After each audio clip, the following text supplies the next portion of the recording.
Danielle Smith is the Premier of Alberta, and she's with us now. Hi, Premier. Good to see you again. Thank you very much for making the time. Yeah, my pleasure. Upon introducing that legislation, the Prime Minister said that he would ultimately, or the federal government ultimately, would not impose one of those projects in the national interest on a province that didn't want it, and that there would need to be, he used the word, consensus. Since the Premier of BC seems pretty dead set on opposition to a new pipeline from your province through his, where does that leave your pitch?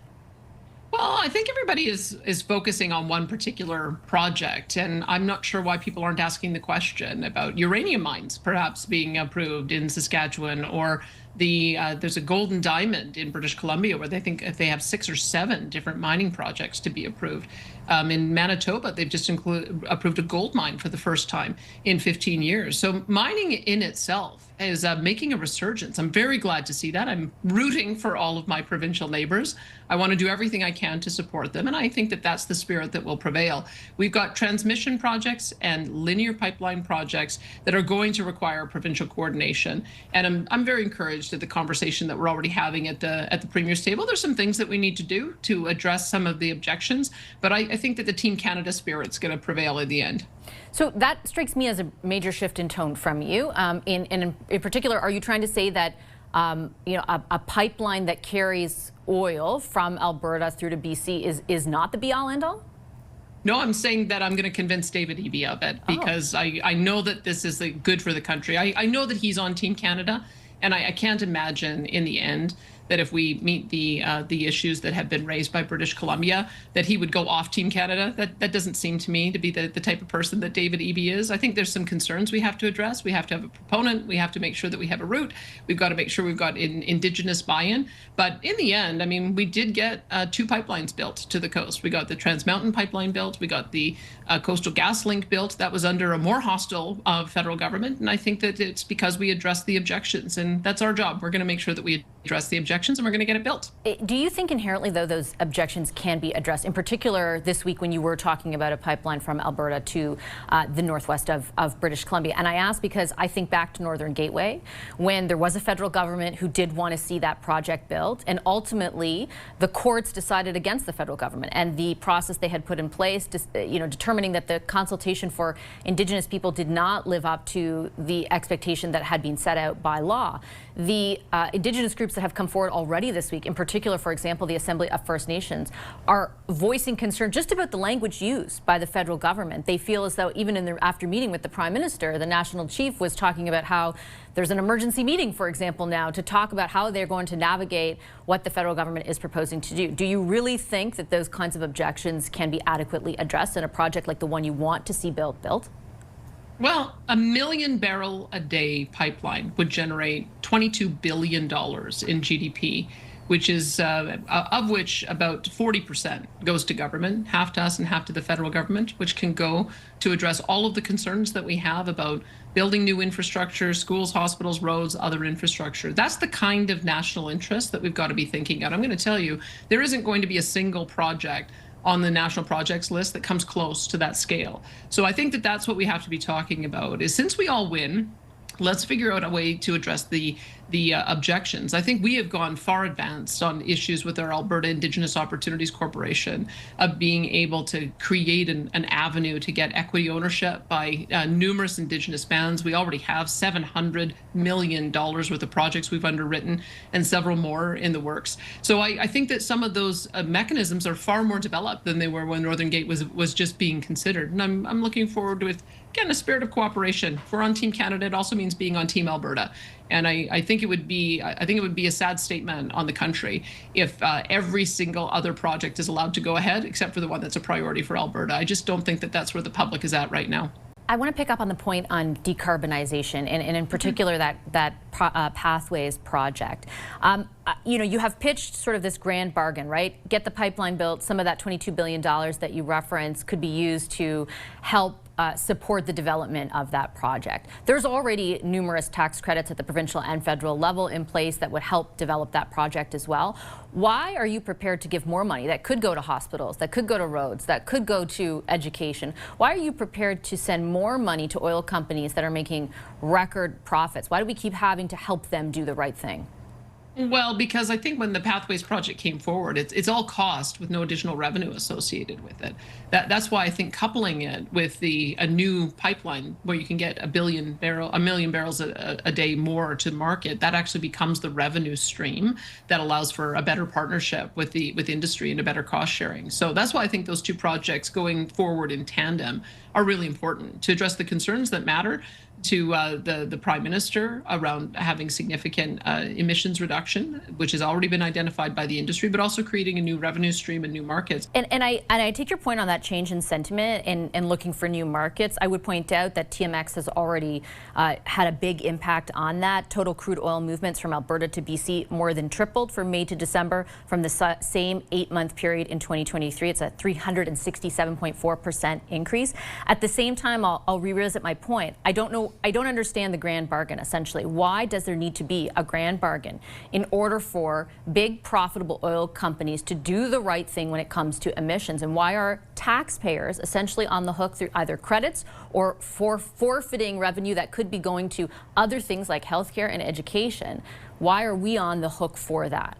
Well, you can't spend money if you don't create it.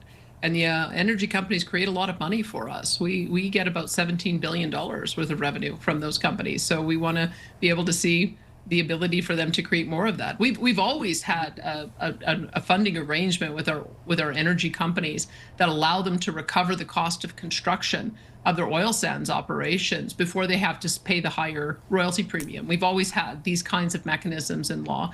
And so putting forward a proposal as we had with the carbon capture utilization and storage tax credit, they'll be able to get a rebate of 12% of the cost. That's very much in keeping with the kind of supports that we've given in the past. I think the advantage this time is that they can now see the potential for new markets. And if you can have $20 billion worth of sales year after year after year for 20 or 30 years, that's a pretty good value proposition. So I'm happy to link those two so that we can get both projects going ahead. And I think it'll be good for the country. And it will also put us in a position where we have the lowest carbon barrels in the world, which I think should open up some additional markets for us. And I think that that's what this is all about, is trying to find new markets so that we're not 100% reliant on the United States. One of the factors that contributes to the sort of revenue cost calculation of carbon capture is the industrial price on carbon.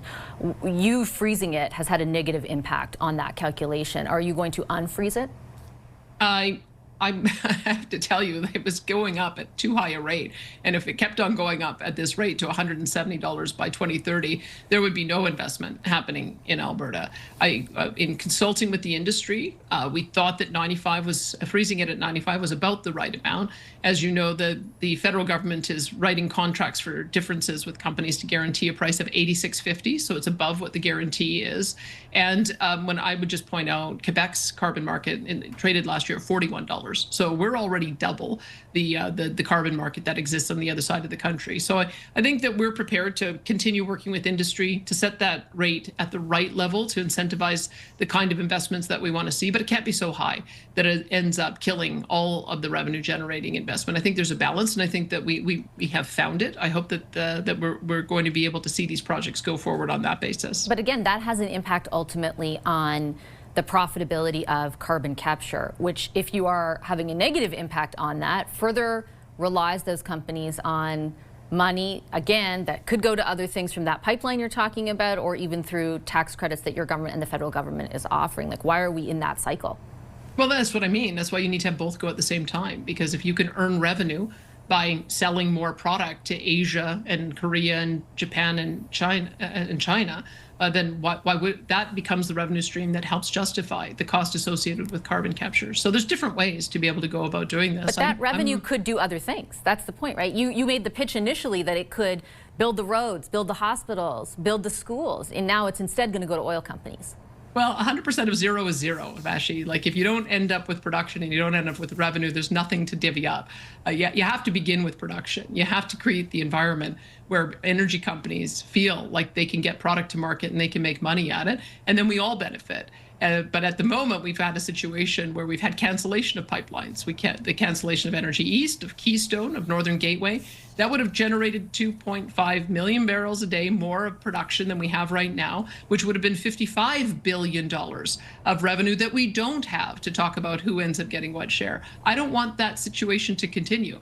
We have to get these projects built, and then we can talk about what the relative amount is that should go to different levels of government, First Nations, the company itself. But I can tell you for certain, if none of these projects get off the ground, then we'll be in the same position that we have been for the last 10 years, watching missed opportunity go by. I just quickly point out, according to Statistics Canada, for the 4th consecutive year, production of crude oil and equivalent projects reached a record high in 2024, up 4.3% from 2023. I do really quickly want to turn to asking you. I just want to say we have an aspiration to double our production, and we could have been at already probably 6 to 7 to 8 million barrels a day. That's what I'm looking at. And why should we hold ourselves back when we know the world wants our products? This is the time for us to build them. Yeah, I guess I'm just countering the idea that things are destitute, or that nothing is being developed, or production is extremely capped. Like, the numbers bear out a different story. They're not perhaps as high as you and other people in the province, or maybe even across the country, want to see, but they're not going down. Vashi, we've got the lowest living standards in the world. Like, we're falling behind all the OECD countries in productivity growth and standard of living growth. And that's because these are the kind of projects that consistently fail and do not get built. So we can't sugarcoat that. That is a reality. If we want to be a rich country and we want to be able to keep up with our neighbors in growth, we've got to build things. We've got to dig things out of the ground. We've got to get products to market. We can't keep on borrowing and borrowing and borrowing and watching the kind of situation that we've seen over the last 10 years develop. That is not what Albertans want. It's not what Canadians want. And so I think there needs to be a complete attitude adjustment about all of these projects, because we've lost a lot of opportunity across the board, across the country. Okay, I'll leave it on that note. Premier, a pleasure as always. Thanks for making the time. You bet. Thank you.